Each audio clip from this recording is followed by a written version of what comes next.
So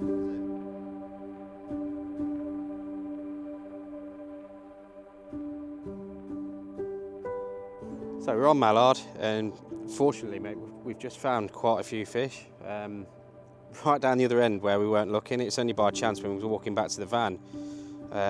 Seen a fair bit of fizzing. Something spooked a couple of the coots off as well, so just literally got around here now with solid bag bucket, rods and whatnot, and we're going to get a couple of bags out in the area now. Just a couple of casts, no leading about and anything. Hopefully we can nick a quick bite, because you never know. A place like this as well, there's not really any angling pressure down here, and put three, my favourite little baits, the Northern Special Minis. Put 3 different nut baits out, and fingers crossed we can try and buy a big bite, quick bite.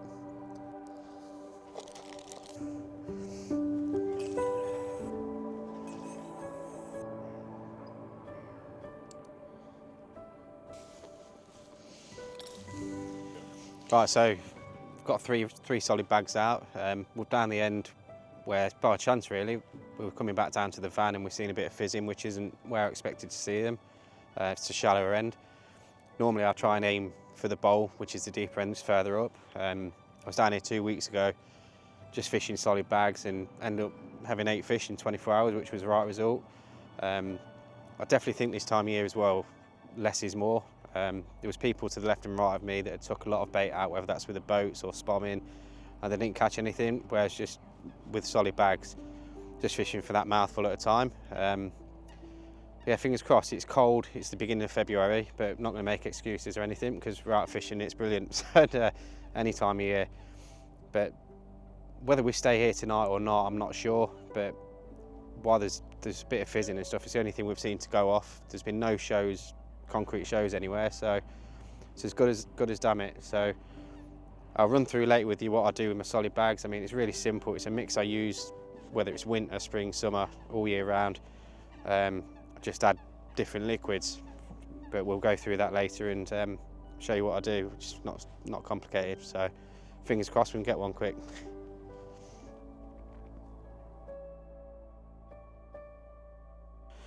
Right, so change of plan. I heard the coots go absolutely mental. Went a couple of swims further down, and one's just come clean out about 40 yards out, so nothing to lose, not happening here. Going to move a couple of swims down, get a couple of bags on it, and hopefully get a bite, because that was a good show. It was good fish, so I'm going to get moving now.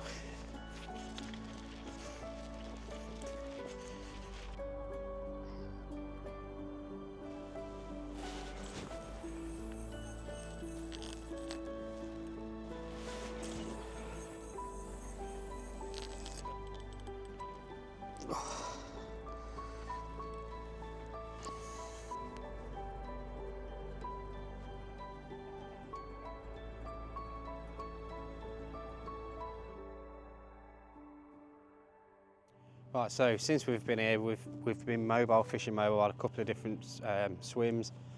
I just don't feel like I'm on fish down this other end. So where I was a couple of weeks ago when I had 8 out is in the deeper water. I was talking to a chap further up, and he said there was a lad there that lost one in the night last night. I know it's not a lot to go off, but there's not a lot happening here. I know we've seen one earlier, but the wind swung, and I just got a feeling the fish had moved back into the deeper water. So we're going to, unless we see anything now, we're going to chance it and go back in the swim I was in. Fish at exactly the same spots. It's just gone 1 o'clock now, and I think my first bite's after 3 o'clock last time I was here, and I had quite a few through the night as well.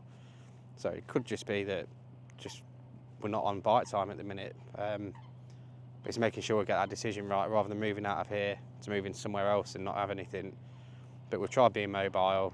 We're fishing different areas, scoping a lot of water out, and nothing at the minute. So conditions aren't ideal, but it's fishing, isn't it? And I'm sure we can winkle one out somewhere. And I do think the deep water is going to give us a much better chance. I think it's going to hold more fish, especially with this wind. It's quite cold as well. So I think we're going to give it another 10-15 minutes where we are now, and get up into that deeper water, get the rods out, and keep our eyes on the water as well.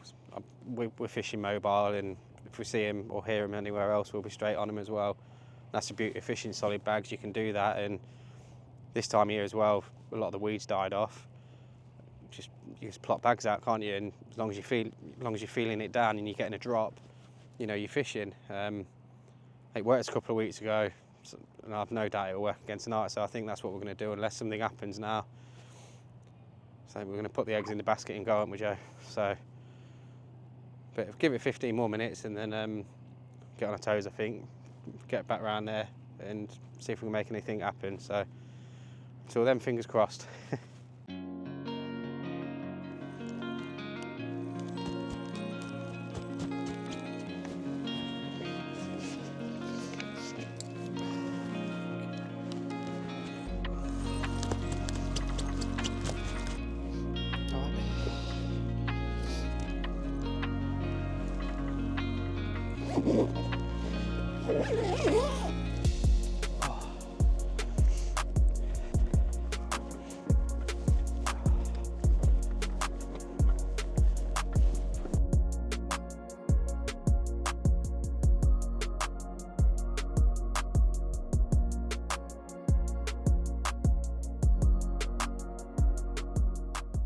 Like 50, 60 yards out.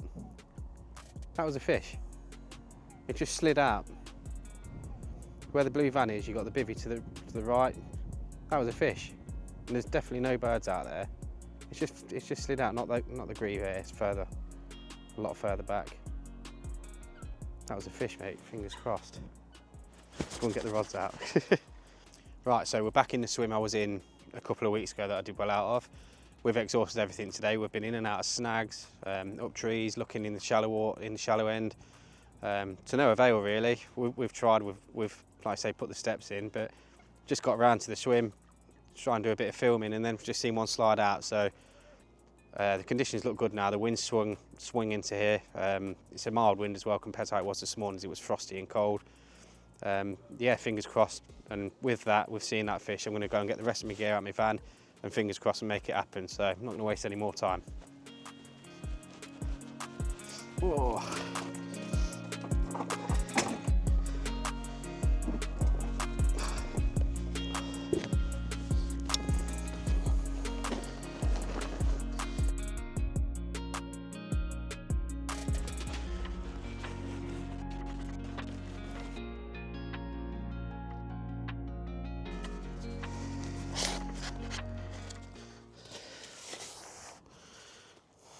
Oh, Christ. Can't leave him like that, can I?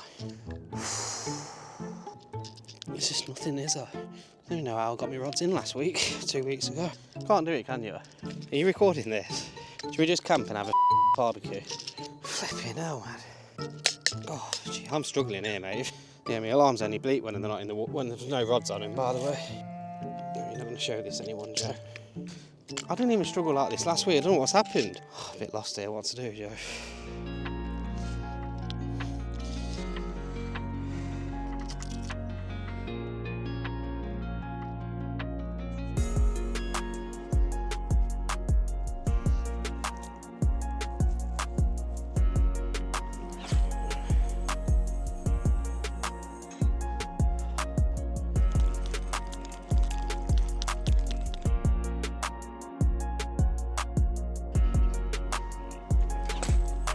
Yeah.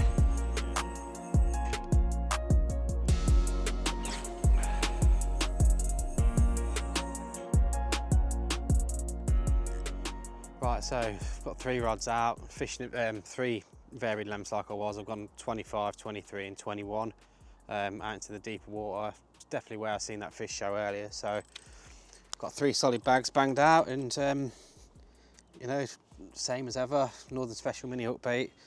Plugged in with a pink halo this time, and yeah, we're going to see. We've had a nightmare trying to get the rods in because of the stone and the concrete, so I don't normally have them this tight, but that's how it's going.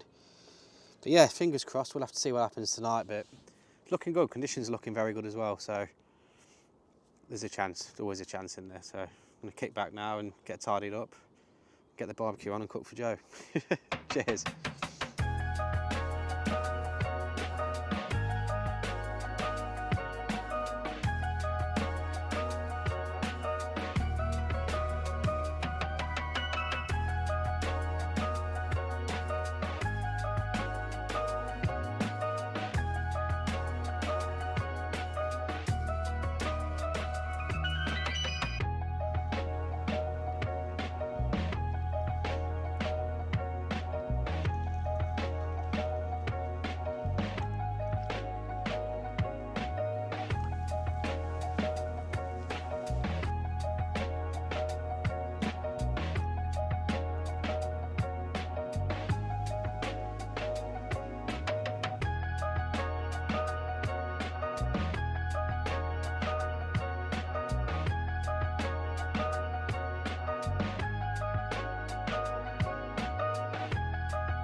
Right, so game's changed a little. So we've packed up from where we were. We've come down to the other end.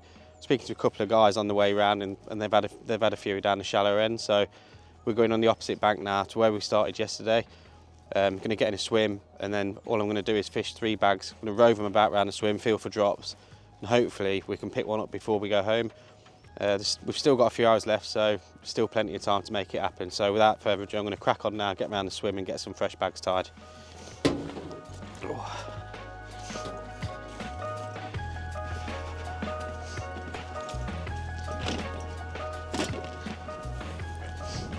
Right, so we've got into the swim now, which puts us in a good position now with locating a few fish. The lads opposite us, they've had a few. They were taking the boats out quite long, so I feel like we're in the right area. Just dotted 3 bags about different areas, trying to scope out a bite. So fingers crossed we can do that. But while I've got a bit of quiet time now, I know I'm not trying to reinvent the wheel, and I've said it before, there's a lot about solid bags anyway, but I like to think I'm relatively successful with them, especially day ticket waters, especially in the winter as well. So I'm going to go through how I go about setting the rig up, what I put in my solid bag, and if you can learn anything from this, I'd be over the moon. So obviously solid bag rigs always start off with a supple braid and nice and short, like 3 to 4 inch maximum. And the rig I use is really simple. Knotless knot, trim the tag off, and it's just basically a German rig with a mini hook ring swivel and a little hook bead. Hook baits I'll always use, especially with places banning foam, plastic, cork and everything like that, are the NS1 minis. They are absolutely superb. The hooks I use are size 6 curves in solid bags, and that never changes whether it's barbed or barbless. The hook holds are sensational. The beauty of these as well, you've got all the different colours, and the buoyancy with one of these, it just sits absolutely perfect. I don't want it waving about over the top of the bag, it just sits with the hook line flat and it's just there. And obviously you've got a visual attraction as well, and the home in on it, I've done quite well on it, lowering them in the edge where I've watched them, and I've seen fish pass over it, drop back over and bang, they've gone. It's fluid in one mouthful. I'll show you, like I say, how I'm tying my bags and whatnot, but one thing I like to do, which I'm sure most do, but always making sure the hook bait's lying flat in the bag with a little bit of pellet underneath, and then almost curving it so it's like a spring. And what happens is when the fish sucks that bait in, it just almost it zaps them, and the takes are absolute screamers when they pick the hit the weight of the lead. With bags, I never use less than a 3. I mean, I'm using 4s at the minute because there's a big wind and undertow as well. When you're solid bag fishing, it can pull your rig out and whatnot, so I don't want any of that. I'm going to show you how I make my bags more aerodynamic and streamlined, where I was almost taper them at the front, so I'm trying to get the lead as close as I can to the front of the bag, so that's taking the impact and it flies through the wind. So, but we'll run through that with you. My mix that I use is pretty much the same all year round. I've got a bucket with a mix in here, which I'll show you, which comes with me everywhere. In the winter, I like to add the Life System bag mix. Adds a different dimension, different smell to what I use, which is normally salmon microfeed and oily bag mix. Adding that Life System bag mix into it as well in the winter, it works really well. It takes a liquid in, and with it being based around boilie crumb as well as pellets in there, it adds a different dimension to your bag.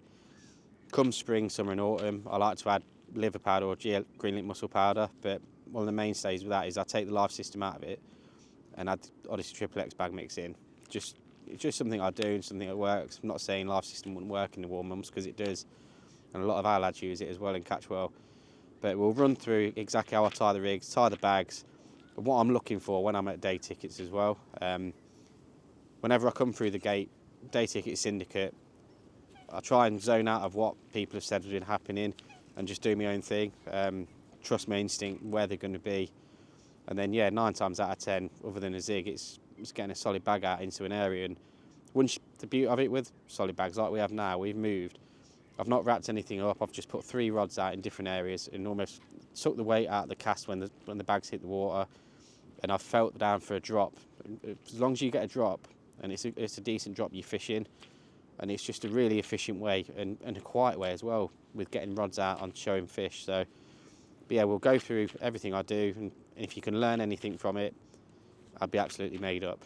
So once I've taken the bag out, I'll open the bag up, slide my fingers down and open it up a little bit, and then add a bit of my mix in, and then a bit of the live system bag mix, what you've done now. Then I'll lower my hook bait in, and always making sure there's separation from the bait and the hook point, and the hook point has to be laying flat. Just reduces any risk of it pricking anything, or your hook bait, for example. So once that's laying flat, I'm happy with that. I'll add a bit more of my mix in and the live system bag mix. And what I do is pretty much coil the braid, so it's almost like a spring. Carry on filling it up with a bit more mix, and then I'll lower my lead in to compact everything and make sure everything's nice and compact. With a big wind coming in it is now, like we have had all session, I want to try and get that lead as close to the nose of the bag as I can. So once I'm happy with that, I'll compress the lead into it and add a bit more mix up. Once I'm happy, I'll then get it into shape. I'm trying to get it a fair bit streamlined, as I'll explain in a minute. And then I'm not a fan of licking and sticking. I'll always use PVA tapes. I think you get a tighter, stronger bag. As well, I'll turn it a few times, get it nice and compact, and then add the PVA tape onto it. Once I've done that, I always try and shape it so it's more streamlined. As you can see there, it's quite a thin bag, and it's like nose heavy because the lead's there as well. And you can ping them real good distance, even in a big wind or a crosswind. But so that's how I tie my solid bags. I really hope you can take something away from this. Not so much on this session at the minute, but they've worked for me really well in the past. And like I say, they're a brilliant, efficient way of getting on to showing fish as well, and putting all the percentages in your favour. Really, you've got a high attract parcel of food. It's one mouthful. They're not feeding a lot at the minute, and yeah, it's a really simple way and efficient way of fishing. So hope you take something away from that. I'd be over the moon.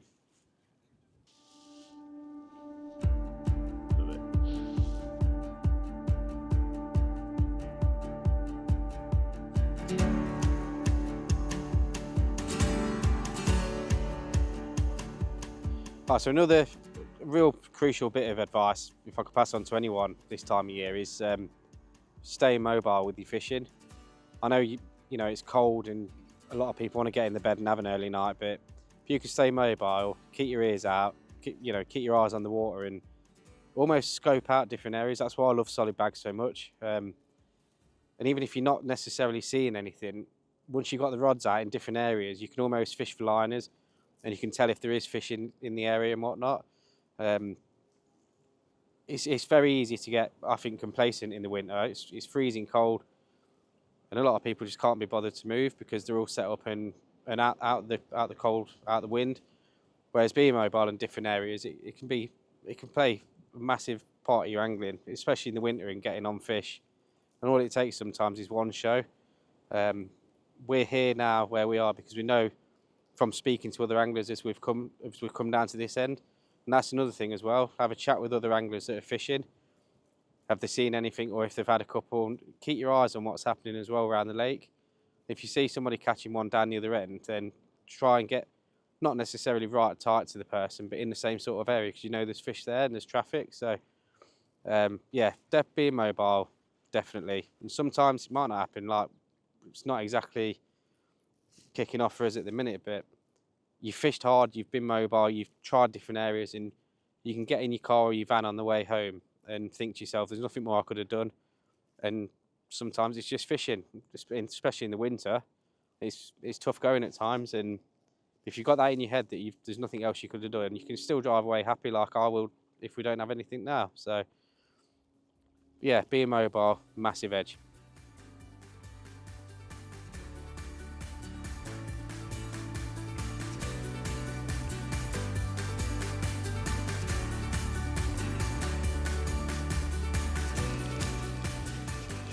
Right, so session's coming to a close.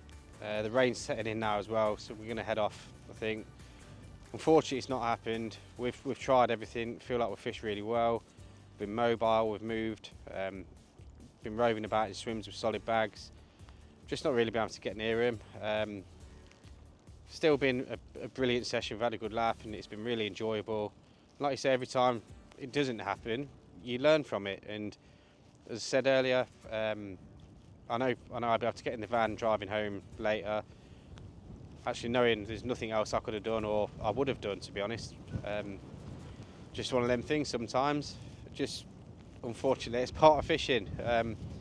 Like I say, we had a great time, and just want to thank everyone at Bluebells, Trev, Jimmy, and family. We've had another great time, and in my eyes, still one of the best places to go fishing. I absolutely love it here, and hopefully be back out in a couple of weeks and get amongst a few more fish again. But hope you enjoy, and hope you can pick up anything that we've gone through over the session. And thanks for watching.